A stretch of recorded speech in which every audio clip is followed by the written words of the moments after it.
नमस्कार, आप देख रहे हैं हल्ला बोल टीवी। मैं हूं दीपक शर्मा।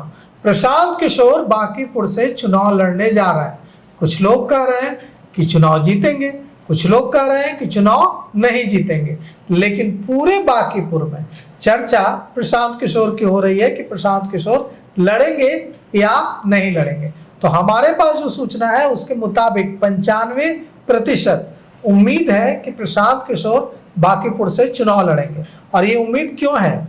क्योंकि प्रशांत किशोर जनसुराज की टीम लगातार डोर टू डोर कैंपेन चलाना शुरू कर चुकी है और उस कैंपेन में एक बड़ी हिस्सेदारी, बड़ी भूमिका निभा रही हैं पद्मा ओझा, डॉक्टर पद्मा ओझा। हम उनसे जानेंगे कि बांकीपुर में क्या चल रहा है। तो बांकीपुर में आप, मुझे जो जानकारी है उसके मुताबिक आप सुबह उठती हैं और बांकीपुर चले जाते हैं और बांकीपुर की महिलाओं से, बांकीपुर के पुरुषों से बात कर रही हैं, समझ रही हैं क्या जानना चाहते हैं आप लोग, क्यों घूम रहे हैं बांकीपुर? ये बिल्कुल आपने सही कहा कि हम लोग बांकीपुर में लगातार घूम रहे हैं और मैं और मेरे जैसे कई साथी जो हैं जनसुराजी, वो सब घूम रहे हैं। इवन प्रशांत किशोर भी घूम रहे हैं। चीज़ें ये है कि 4 साल से प्रशांत जी ने जो कड़ी मेहनत की और गांव-गांव गए, लोगों को समझाया। शायद हम में कमी रही कि हम लोग अपनी बात उन तक पहुंचा नहीं पाए, जो कि 25 का जो चुनाव हुआ उसमें हमें 0 पे आउट होना पड़ा। लोग मजाक उड़ाते हैं कि क्या बात करते हो प्रशांत किशोर की, वो तो एक भी सीट नहीं जीते हैं। एक भी सीट नहीं जीते हैं, ये सही बात है, लेकिन चर्चा किसकी हो रही है? चर्चा तो जनसुराज की और प्रशांत किशोर की ही हो रही है। मैं किसी से बात कर रही थी तो उन्होंने कहा कि आप ये मानिए कि किसी भी दल के जो नेता लोग आपस में बैठते हैं, चाहे वो महागठबंधन के हो और चाहे एनडीए के हो, दिन में एक बार वो भी बिना जनसुराज और प्रशांत किशोर की बात किए बिना रहते नहीं हैं। इसका मतलब ये है कि जनसुराज जो है वो हर किसी के दिल में है। यहाँ पे एनडीए की सरकार थी, डबल इंजन की सरकार थी और उन्होंने अपनी ताकत दिखाई। आप घूमते हैं जब बांकीपुर में अपनी टीम के साथ, तो उसका फीडबैक भी देते होंगे, प्रशांत किशोर को देते हैं, किसको देते हैं? मैं वही बातें पहले मैं बता रही हूँ। मैं जानना चाहता हूँ, मेरी व्यक्तिगत दिलचस्पी है। आप जैसे आप मान लीजिए आप गए बांकीपुर, आपकी टीम गई, बिल्कुल, वहां आपने 10 लोगों से बात की या 50-100 लोगों से बात की, उन 100 लोगों का जो फीडबैक है क्या वो प्रशांत किशोर को देते हैं? बिल्कुल, हम लोग बैठते हैं एक साथ और बैठ करके वो सबसे पूछते हैं। कब बैठते हैं? जब भी उनको मौका मिलता है, क्योंकि बीच बीच में वो संगठन के लिए भी काम कर रहे हैं, तो जब भी 5 दिन 6 दिन पे आते हैं तो कभी हम लोग, अभी तो वो बिहटा चले गए हैं, आपने सुना होगा और देखा भी होगा कि वो अब शेखपुरा हाउस छोड़ दिए हैं और पूरी तरह से वो आश्रम में शिफ्ट हो गए हैं।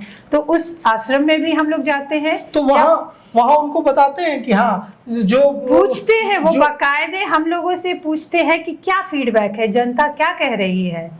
तो वहां पे हम लोग वो बात रखते हैं कि किस तरह से जनता परेशान है। कई लोग बोलते हैं कि हमने कमल पे बटन तो दबा दिया। क्या क्या फीडबैक दिया उनको?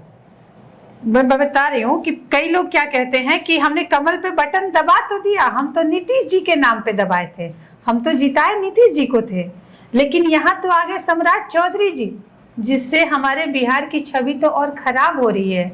इस बात को लेके जनता जो है वो बहुत नाराज है कि जिसके लिए हमने वोट किया और उससे, मतलब ऐसा लग रहा है कि जनता कह रही है कि हम ठगे गए हैं। बांकीपुर के लोगों को ऐसा लग रहा है? बिल्कुल लग रहा है। यहाँ की जनता कह रही है कि हम लोग तो ठगे गए हैं।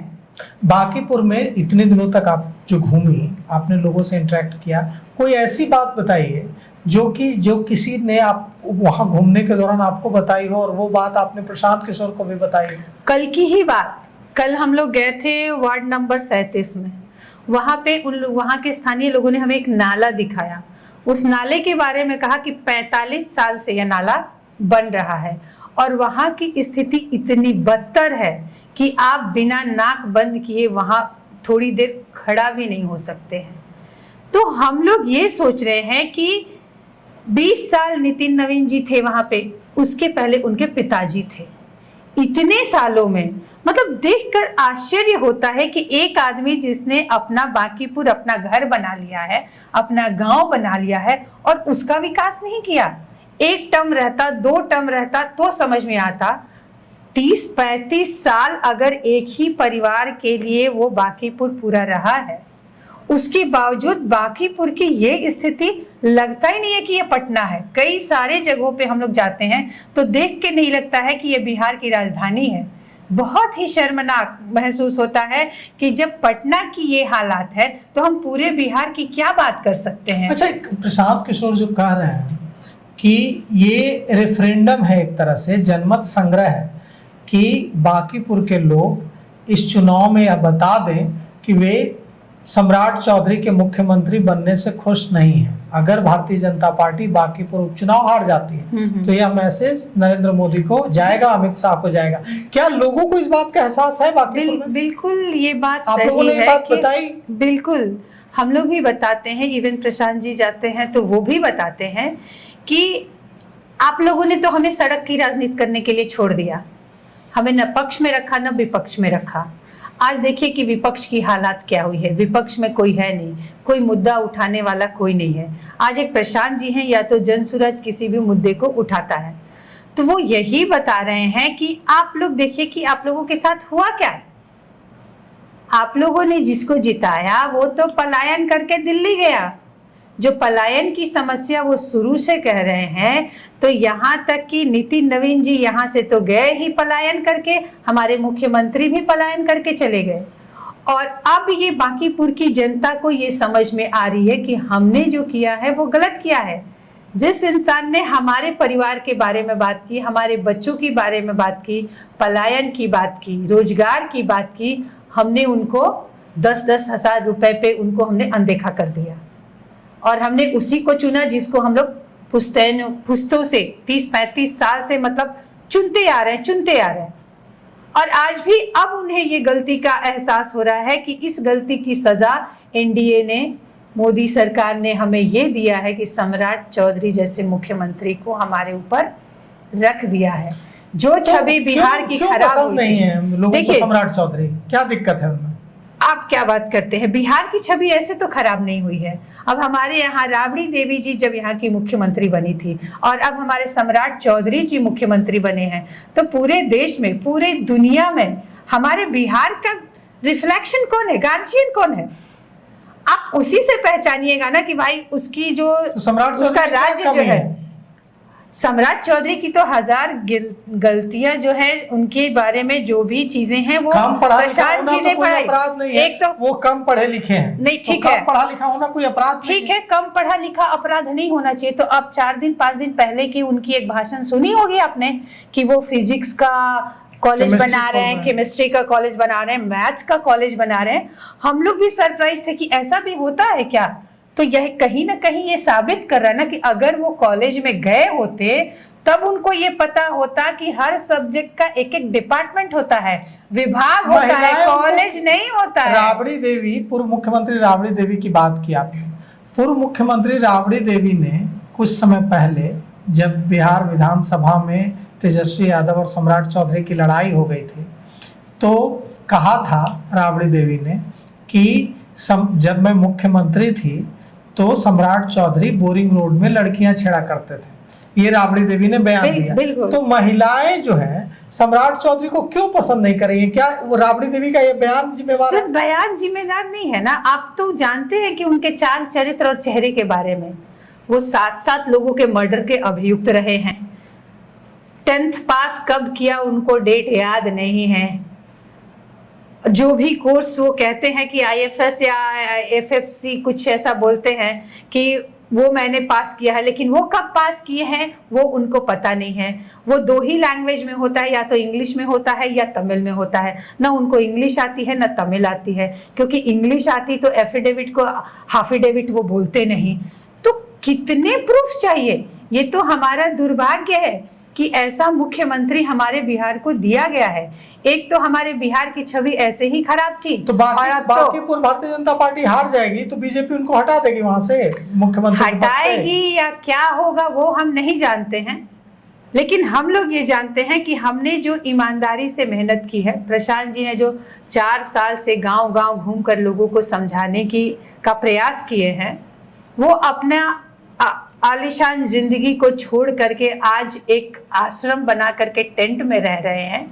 तो ये कहीं ना कहीं साबित करता है कि वो अपने स्वार्थ के लिए नहीं, बिहार के बेहतरी के लिए काम कर रहे हैं। तो बिहार की बेहतरी के लिए काम कर रहे हैं, तो ये लोगों को दिख रहा है।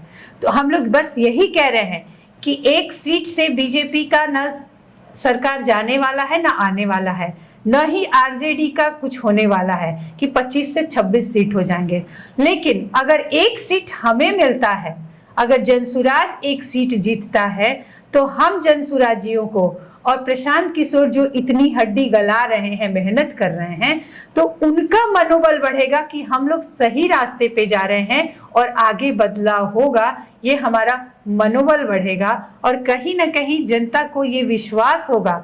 एक यहाँ से बांकीपुर से एक मैसेज जाएगा पूरा बिहार में कि बांकीपुर की जनता समझ गई है और उन्होंने मोदी जी को ये जवाब दे दिया है कि जिसको आपने मुख्यमंत्री यहाँ बना के रखे हैं वो हमें स्वीकार नहीं है।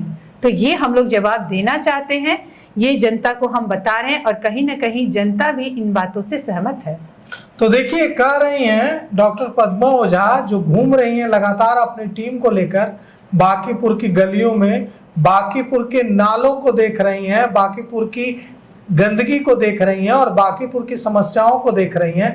वो बता रही हैं कि बांकीपुर के लोग यह विरोध जताना चाहते हैं कि हमें मुख्यमंत्री के तौर पर सम्राट चौधरी मंजूर नहीं है और बांकीपुर का इलेक्शन, बांकीपुर उपचुनाव न होकर सम्राट चौधरी के लिए एक रेफरेंडम हो गया है, एक जनमत संग्रह हो गया है। तो क्या आपको भी लगता है कि बांकीपुर उपचुनाव एक रेफरेंडम हो गया है, एक जनमत संग्रह हो गया है सम्राट चौधरी के लिए? और क्या आपको भी लगता है कि अगर बांकीपुर उपचुनाव भारतीय जनता पार्टी, जो कि बांकीपुर गढ़ माना जाता है, वहां अगर भारतीय जनता पार्टी चुनाव हार जाती है तो इसका असर मुख्यमंत्री सम्राट चौधरी की कुर्सी पर पड़ सकता है?